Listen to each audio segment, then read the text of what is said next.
금쪽 같은 내연금을 위해 시장 이슈를 매달 촘촘히 정리해드리는 연금 매달.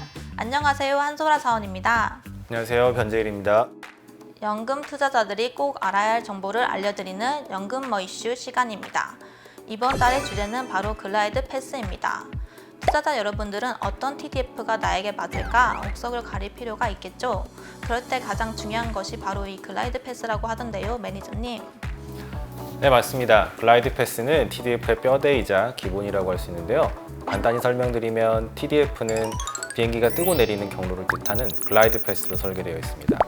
투자자가 목표라는 타겟 데이트, 즉 은퇴 시점이 가까워질수록 위험자산 비중을 낮추는 자산 배분 전략을 나타낸 그래프라고 이해하시면 좋을 것 같습니다. 이 글라이드 패스도 운영하는 방식이 조금씩 다르기 때문에 투자에 앞서 잘 체크해 보시는 게 필요합니다. 젊은 때는 적극적인 투자로 자산을 모으고 은퇴 시점이 가까워지면 안전자산 비중을 늘려 모은 자산을 든든하게 모으는 투자 전략이 바로 이 TDF의 글라이드 패스군요. 그런데 이 글라이드 패스마다 종류는 어떻게 다른 건가요? 글라이드 패스는 크게 투 방식과 스루 방식으로 나뉩니다. 먼저 투 방식은 은퇴 시점부터는 위험자산 비중을 고정하는 방식으로 변동성을 낮춰서 안정적 운용이 가능하다는 특징이 있는데요. 은퇴 후에 자금 인출이 예정되어 있는 투자자들에게 좀 더 적합한 방식이라고 볼 수 있습니다. 다음으로는 스루 방식인데요. 주식 편익 비중이 상대적으로 높고 은퇴 이후에도 위험자산 비중을 지속적으로 축소하여 운용합니다. 은퇴 후 자금 보유 고객 대상에게는 좀 더 적합한 방식이라고 할 수 있습니다. 내 은퇴 시점에 모은 자산을 어떻게 활용할 것이냐에 따라서 TDF의 글라이드 패스를 더더욱 주의 깊게 볼 필요가 있겠네요. 그렇다면 하나 라이프 플러스 TDF는 어떤 방식을 채택하고 있나요? 네, 저희 한화 라이프 플러스 TDF는 투 방식을 채택하고 있습니다. 한화 자산운용의 라이프 사이클 펀드는 TDF로 모은 자산을 은퇴 후에 TIF로 관리하는 컨셉으로 구성되어 있습니다. 따라서 TIF로 이관되기 전 투 방식을 통해 안정적으로 자산을 관리합니다. 네, 글라이드 패스의 투 방식으로 은퇴 시점까지 보다 안정적으로 자산 관리가 가능하다는 장점을 채택한 하나 라이프 플러스 TDF. 그렇다면 이제 지난 한 달간 펀드가 어떻게 운영되었는지 한번 알아보도록 하겠습니다. 매니저가 직접 시장 이슈와 운용 현황을 전해드리는 월간 운용 리포트 시간입니다. 최근 경기 침체 우려로 시장에 많은 변동이 있었는데요. 매니저님, 지난 한 달간 어떤 일들이 있었나요? 이번 달 시장은 유로존 경기 침체 우려로 달러가 강세를 보였는데요.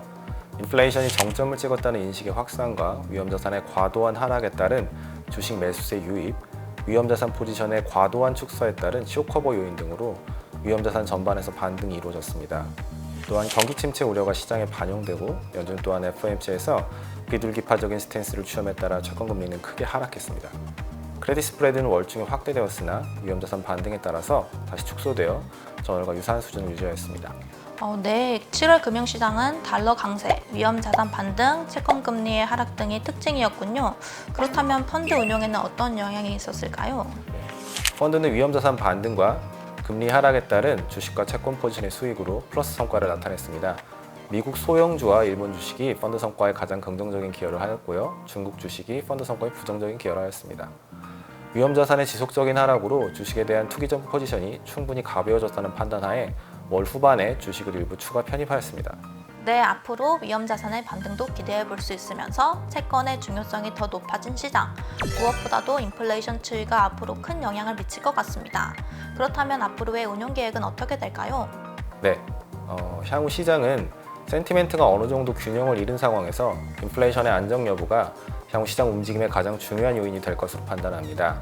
인플레이션이 안정화될 경우 글로벌 중앙시장의 긴축 감속 기대로 주식과 크레딧 등의 위험자산이 추가적으로 반등할 가능성이 큽니다.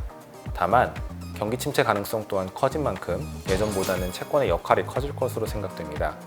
당분간 시장은 인플레이션 추세가 나타나기 전까지는 제한된 범위 안에서 등락을 계속할 것으로 판단됩니다. 라이프 플러스 TDF는 기존 포트폴리오를 유지하며 인플레이션 데이터에 따른 시장 추이를 면밀히 모니터링할 예정입니다.